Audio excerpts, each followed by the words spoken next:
మనలో చాలా మంది జీవితంలో ఒక్కసారైనా కైలాస మానస సరోవర్ యాత్రకు వెళ్ళాలని అనుకుంటారు. ఎందుకంటే ఇది కేవలం ఒక తీర్థయాత్ర మాత్రమే కాదు. అక్కడికి వెళ్ళాలంటే మానసికంగా, శారీరకంగా అనేది చాలా రకాల అడ్డంకులు ఎదుర్కోవాల్సి ఉంటుంది.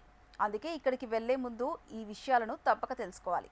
విశ్వంలోనే అత్యంత ఎత్తైన, పవిత్రమైన, కష్టతరమైన తీర్థయాత్రల్లో కైలాస మానస సరోవర్ యాత్ర ఒకటి. ఈ యాత్ర హిందూ, బౌద్ధ, జైన్, బోన్ మతాల వారికి చాలా ప్రత్యేకమైంది. హిమాలయాల్లో ఉన్న గొప్ప శిఖరమే కైలాస పర్వతం. ఈ ప్రదేశంలో శివయ్య నివాసం ఉంటాడని, గంగా నది సహా అనేక నదులు ఇక్కడి నుంచే ఉద్భవించాయని పురాణాల ద్వారా తెలుస్తుంది. కైలాస పర్వతాన్ని సజీవ రహస్యంగా పరిగణిస్తారు. దీని ఎత్తులోనే కాదు, దీని ఉనికితోనూ అందరినీ మంత్రముగ్ధులను చేస్తుంది. ఇక్కడ ప్రతి రాయి, ప్రతి మంచుపొర, ప్రతి శూన్యం ఏదో చెబుతుందని అంటారు అక్కడ స్థానికులు. అందుకే టిబెట్ ప్రాంతంలో ఉన్న కైలాస పర్వతం, మానస సరోవరాన్ని చూడడం అనేది ఆధ్యాత్మిక అనుభూతిని కలిగిస్తుంది. అయితే ఈ యాత్ర చేయాలంటే అనేక పరీక్షలు ఎదుర్కోవాల్సి ఉంటుంది. ఈ సందర్భంగా కైలాస యాత్రకు వెళ్లాలంటే ఎలాంటి అడ్డంకులను అధిగమించాలి, ఎలాంటి జాగ్రత్తలు తీసుకోవాలనే ఆసక్తికరమైన విషయాలను ఇప్పుడు తెలుసుకుందాం. కేవలం మతానికి చెందినది మాత్రమే కాదు, ఇది మనలోని ఓపిక, సహనానికి అనేక పరీక్షలు పెడుతుంది. ఈ యాత్రకు వెళ్లాలంటే సముద్ర మట్టం నుంచి దాదాపు 5,000 మీటర్ల ఎత్తులో ప్రయాణం చేయాల్సి ఉంటుంది. అక్కడ ఆక్సిజన్ లెవెల్స్ తక్కువగా ఉంటాయి. ఈ కారణంగా అందరికీ శ్వాస తీసుకోవడం కుదరకపోవచ్చు. దీంతో ఆరోగ్య సమస్యలు ఎదురవుతాయి. అంతేకాదు ఇక్కడ వాతావరణం కూడా అకస్మాత్తుగా మారుతూ ఉంటుంది. అందుకే ఈ మార్గంలో యాత్ర చాలా కష్టంగా ఉంటుంది.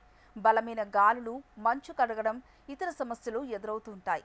అందుకే ఈ యాత్రకు ముందే శారీరకంగా ఏమైనా ఆరోగ్య సమస్యలు ఉంటే అన్ని పరీక్షలు చేయించుకోవాలి. వైద్యులను సంప్రదించిన తర్వాత వారి సలహాలు, సూచనల మేరకు ఈ యాత్రను ప్రారంభించాలి. ప్లాన్ చేసేవారు ముందుగా ప్రతిరోజు వాకింగ్, జాగింగ్ చేయడంతో పాటు వర్కౌట్స్ చేయాలి. ఇలా చేయడం వల్ల మీ రోగనిరోధక శక్తి పెరుగుతుంది.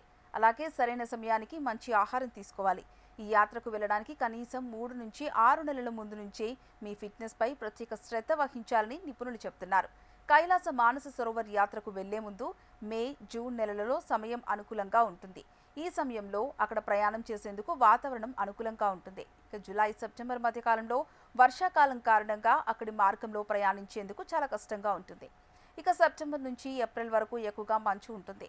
చల్లని వాతావరణంలో ఈ యాత్ర చేయడానికి అనేక సవాళ్లు ఎదురవుతాయి. అందుకే ఈ యాత్రకు వెళ్లేందుకు వాతావరణం అనుకూలంగా ఉంటేనే ప్రభుత్వం అనుమతిస్తుంది.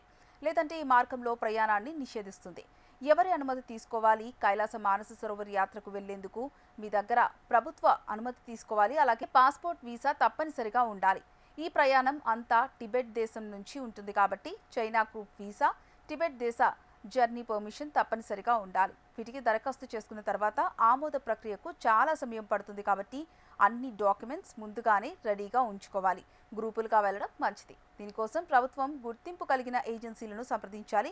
మీ యాత్రకు అనుమతి లభించిన తర్వాత వాతావరణానికి తగినట్టుగా లగేజ్ ఉంచుకోవాలి. ముఖ్యంగా స్వెటర్లు, జర్కిన్లు, జాకెట్లు, బలమైన trekking shoe, sunscreen, sunglasses, cap, gloves తీసుకెళ్లాలి. అలాగే మెడికల్ కిట్ కూడా ఉంచుకోవాలి.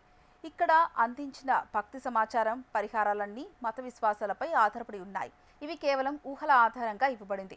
దీనికి సంబంధించి ఎలాంటి శాస్త్రీయ ఆధారాలు లేవు. ఈ సమాచారాన్ని మీరు పరిగణలోకి తీసుకునేందుకు సంబంధిత నిపుణుల గురించి సంప్రదించి పూర్తి వివరాలను తెలుసుకోండి.